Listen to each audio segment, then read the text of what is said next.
But we just finished our European tour. Yeah. Goddamn. Yesterday. Literally yesterday. So literally the grind doesn't stop. We finished 9 shows and then we're like, let's record a bunch of podcast episodes because we have not had enough of talking. Yeah, I know, right? Yeah. Man, I didn't know. Was it 9 shows or 10 shows? It was 9 shows. Oh, shit. Yeah, 9 shows we've done. But like, unlike the America tour, it was way... Would you say it was more intense or less intense? It was more and less intense at the same time. And unfortunately, we don't have a beer on us, so we can only like cheers with our drinks. But cheers to... Sorry, I gotta hold cheers. the mic and cheers with the water. Cheers to another tour over, guys. Yeah. But yeah, in the America tour, we had, I think, 24 shows in 6 weeks. Yep. So many. 6 or 7 weeks, and in this tour we had 9 shows in about a week and a half. Yeah, so technically it was more intense, but I think just because it was like a way shorter time, it felt less intense overall. Yeah, I think because like near the second half of the tour, we got a lot of questions being like, oh, you know, we saw the schedule, like you guys did like 6 shows in a row in 6 days in 5 different countries. Does that not just like fuck you up? And like, I don't know.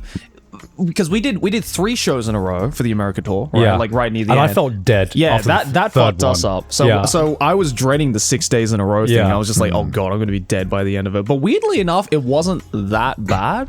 No, I don't know why. I mean, I think the reason why is because America all looks the same, and it was it was fucking my head up when I would travel 15 hours and it looked exactly the same. Exactly the same.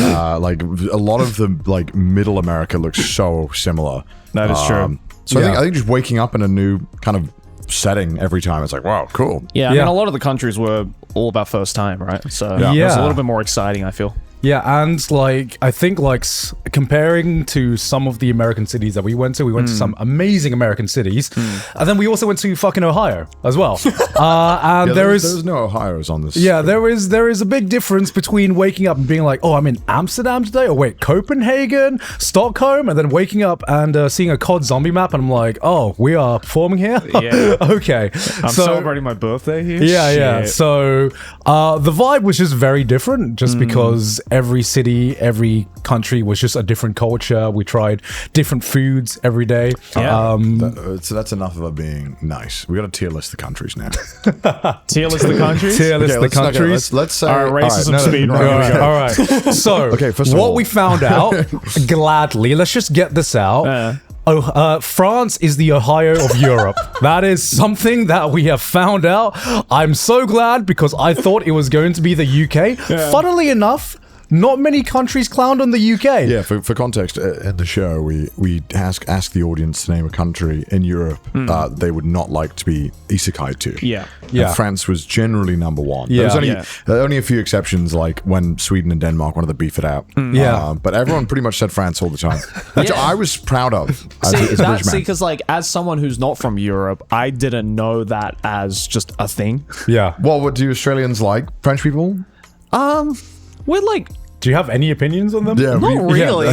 Not really, because it's just so far away where it's like, I mean, you're never going to interact with like French people from France in Australia, like maybe every now and then. So it's like, I don't know. We're too busy beefing with New Zealand. Yeah, I was going to ask, if we do a show in Australia, do you guys think you'd put New Zealand on there? 100%. I would be shocked if New Zealand is not at least in the top or fucking 3. Tasmania or something? Fucking... Hey, I don't know. I've never been to Tasmania. Might be nice. Who knows? I'm not gonna jump to conclusions there. Yeah. All right. Tier list. Food rating. European. Food rating. Food rating. All right. Fucking Denmark hot dogs changed my life, man. Actually goated. I went to spent 6 weeks in America, and I think I had 1 hot dog, and I was satisfied. I had 2 days in Denmark. I had 4 hot dogs, and that was not enough for me. 4 hot dogs? I had 4 hot dogs. I had 3. I only had 2. Wow. I love sausages. Yeah. It was definitely a sleeper hit. I mean, I'd never heard of people saying that hot dogs in Denmark are good. No. But then apparently all Danish people are like, yeah, hot dogs are good. Yeah. But why aren't they like flaunting it more? Well, because I think it's someone was saying it's owned by the government or something. Like, yeah, it's government subsidized, right? Or like control, like the quality is controlled by the government or something. Which is so big brain. Because that same in Sweden as well. Yeah, so because all the hot dogs are just great. Yeah, they were so fucking good. And they had you had like different toppings on it as well, so you could basically build your own hot dogs with some of these stands, and and so many of these stands. So there wasn't really like a hot dog kind of like brands that you buy there. Or most of them were like... I think it was a brand. Was it? Well, there were brands, but a lot of them, there were just a lot of independent sellers as well. And like some of the hot dog stands had just like homemade sauces, and all of them were just godlike. Dude, I knew it was going to be goated because the first hot dog we had was the airport hot dog. Yeah. And like normally airport food, you're kind of just like, give or take. But we had it and we were just like, oh my God. It was such a big brain idea. I've never seen an airport do this. In Denmark, as you're waiting for your bags, there's just tons of food and drink places. Yeah. Literally like 10 meters from where you get the bags. Why do airports not do that? Because they want to make you feel like shit. Yeah, clearly. I don't know. Maybe there's some weird rules around selling it at the baggage. I don't fucking know. Because no one does this. No, I've never seen it. But like it was because I wasn't gonna have a hot dog because I wasn't even hungry. Then we were just waiting for baggage, and I think our bags were late. And then I think it was one of you two that was just like, "I'm gonna get a hot dog." Yeah. And I'm like, "All right, you know, I've been to America. I've had hot dogs before. I don't want a hot dog in Denmark. Ew." And then I saw the hot dog, and it was the fattest looking hot dog I've ever seen with all these different kinds of toppings. Trash taste conversation. Like in 10 minutes gushing over a hot dog. It is really good. I do recommend it. I mean, Copenhagen is renowned for having some of the best food in the world, but my God, their glizzy's got to be up there. Yeah, 100%. And do you know what sold me? Do you know the biggest thing that sold me? What? The hot dog was like twice the size of the bun. Yeah. You know, sometimes you have a hot dog and it's just a fucking tiny ass hot dog with all bun. Yeah. Controversial opinion. I kind of like it when the hot dog fits the bun. Fuck off. Why is that bad? Why is that bad? No. Like if I had to choose, I would definitely choose the more sausage. Yeah. You got to have a few bites with just the dog, and then the dog with the bun. I don't mind a little bit of like tip poking out, but I don't want like full on. We gotta stop. I don't want full on inches poking out of the dog. You know what I mean? Because there's no way you can sauce it and it'll be stabilized on the hot dog. No, because I want to taste like a little bit of like what the hot dog tastes by itself. You know, I want to have the taste of the meat, and then you have like the combination afterwards, and then you end up with a bit of bread. So actually, well, I've been on a fucking bread odyssey on this Europe trip. So in every single show, I got asked the question. So, Gan, has your opinion on bread changed? Yeah. And I can confirm that bread does taste different, guys. What can I say? What a revelation. What bugged me, Gan, is that you were coping and you were like, we shouldn't have good bread in the UK. And I was like, no, we don't. Okay, I stick by that. We do. I stick by that. You just never looked for it, Gan. Well, like, listen, it's okay. It's okay. If it's not easily accessible, you can say you look, I go to the fucking Tesco's, I go to the Sainsbury's, and it's all the fucking same. If it's not directly in front of me, it doesn't exist. That's like going to fucking 7-Eleven in America and being like, why is there no fresh food? Well, you go into fucking Europe and you trip over like a bakery every time. You go into a restaurant and they give you like a basket of bread every fucking time. Would you get that in fucking spoons? No, you don't. Do you get that? You went to spoons. Well, that's the point, right? Yeah, it's just not as like easily. It's not as like common, but we have it. It's there, Gan. I'm sure we have it, but like that's like saying, okay, yeah, I want to find a good Italian restaurant. You have to search up Italian food. You know, that doesn't mean it's like what? Sorry. Can you believe I have to look up a restaurant? No, if you want like good food that is not from like your cuisine, then you have to like look up a restaurant that's not only does the cuisine but does it well, right?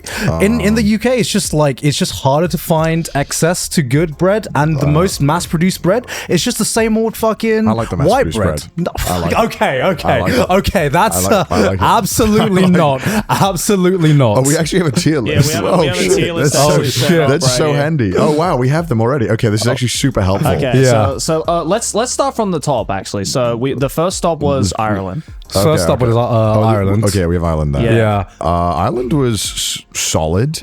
I think, which is like the nicest thing I can say without talking shit. You know, I really, really fucking love Ireland. Yeah. I do think Dublin is I wouldn't even say like the worst place, just like the weakest place that Ireland has. Because you go outside of Dublin and everything's fucking beautiful. And you go to Dublin and it's just like, oh, what's there to do there? There's the Guinness factory and there's whiskey tasting. I will say, I've never seen a higher concentration of white Americans than in the Dublin tour. I think I saw more Americans in Dublin than I think Irish people in Dublin. No, I'd never.